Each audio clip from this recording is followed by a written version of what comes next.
Hi, my name is Katie Weatherup and I'm a shamanic practitioner, and I'm excited to offer a family of origin alignment.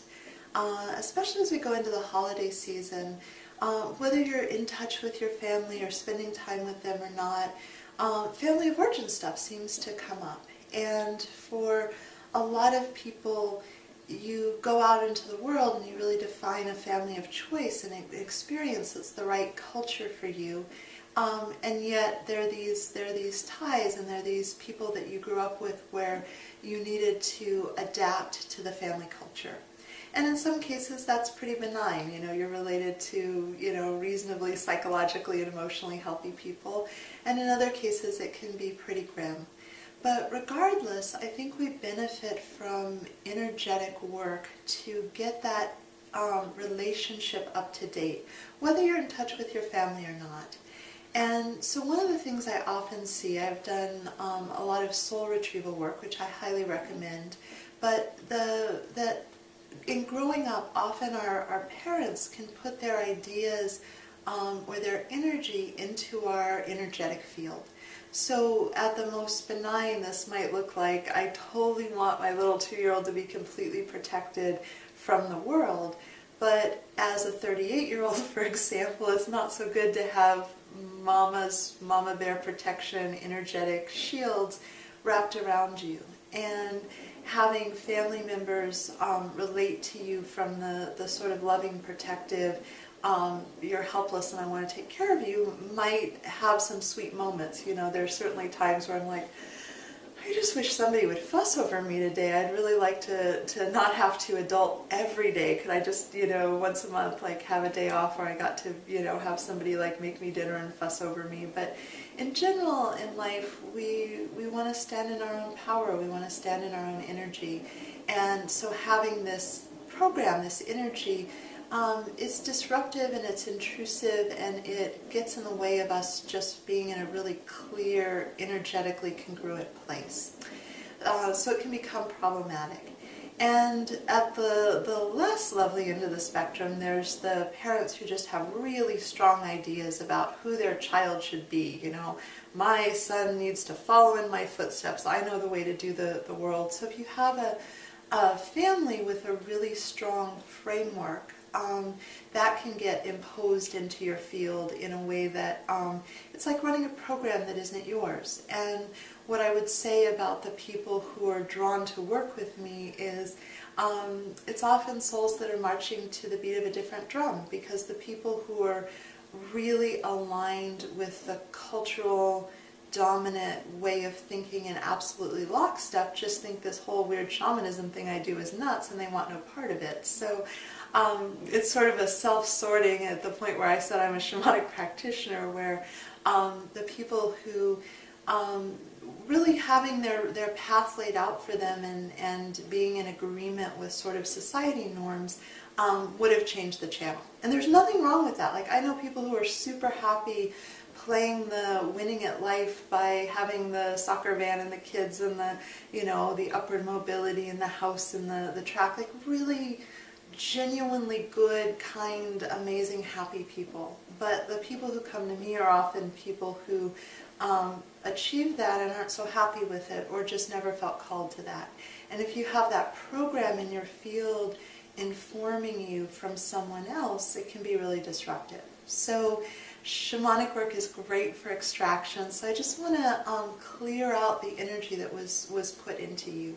The other one that is probably the messiest and the most painful is if you have a parent who hasn't done their shadow work.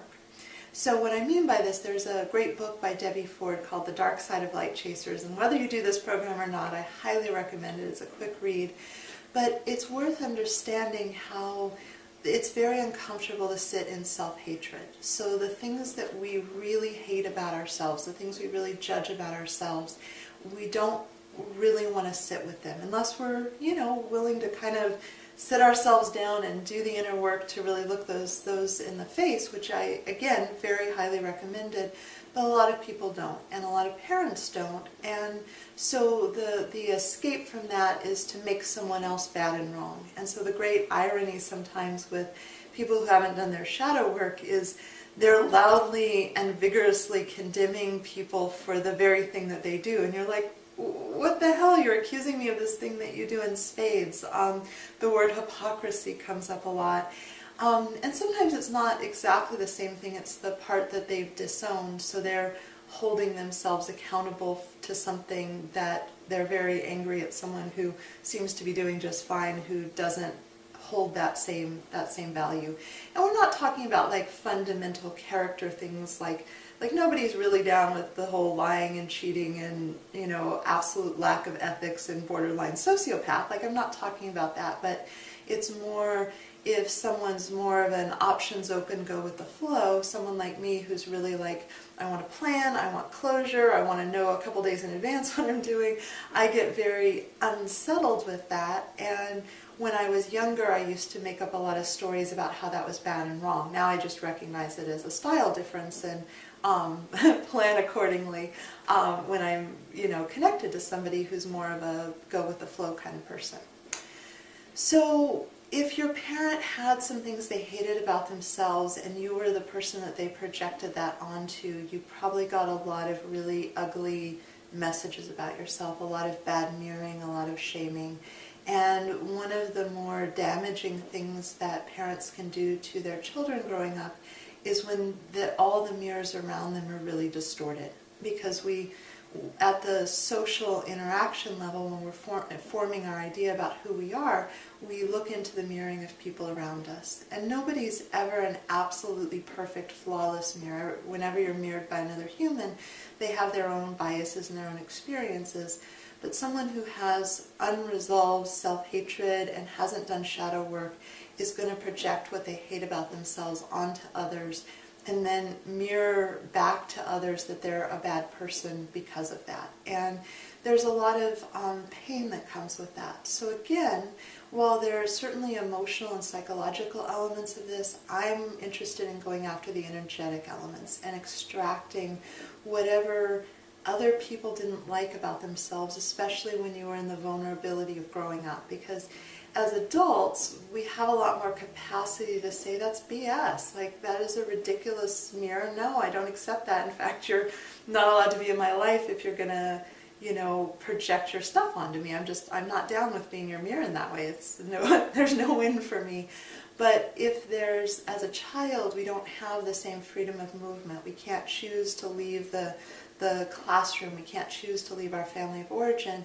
And we're understanding who we are in the eyes of others. So if you have a stream of input that's not good, we're a lot more vulnerable. So it's really going back to that childhood where adults were putting messages into us. And I'm really focusing on the family of origin because oftentimes they're complicated relationships. They're people we stay in connection to or still have meaning, even though they're significant mismatches. And there's nothing wrong with that. I'm not knocking that, but it can be a place where things get stirred up. But I'm also interested in extracting if there was a teacher that projected something onto you, like other people's energies that they put into you and the story they made up of who you were that got into your field. That's what we're going after, really clearing and really cleaning out in a deep way. And so I'd love to share this work with you. What I do with these kind of healings is I work with everyone who signs up during the same shamanic journey, but I go in individually and do the extraction for each person because I need to track the energy and pull it out really specifically. And then just call in your guides to really support you and replenish and heal up the spaces that have been holding this energy that's not so favorable. And from my perspective, doing this journey work on your behalf, it's really easy to see from the outside. Like, I can see really clearly, oh, this isn't this person's core soul vibration. This isn't who they are. But if you're the person who's received all these messages, it's really easy for you to identify with them. And so it's a little bit harder to do this work on your own behalf. So whether you work with me or you work with someone else, I really do think there's merit to having someone from the outside who can see you clearly and then see in your field what's not you and pull it out. So I'm super excited to offer this, and If it feels like a match, I hope you'll join me. Again, my name is Katie Weatherup, and you can learn more about me and my work at my website, which is handsoverheart.com.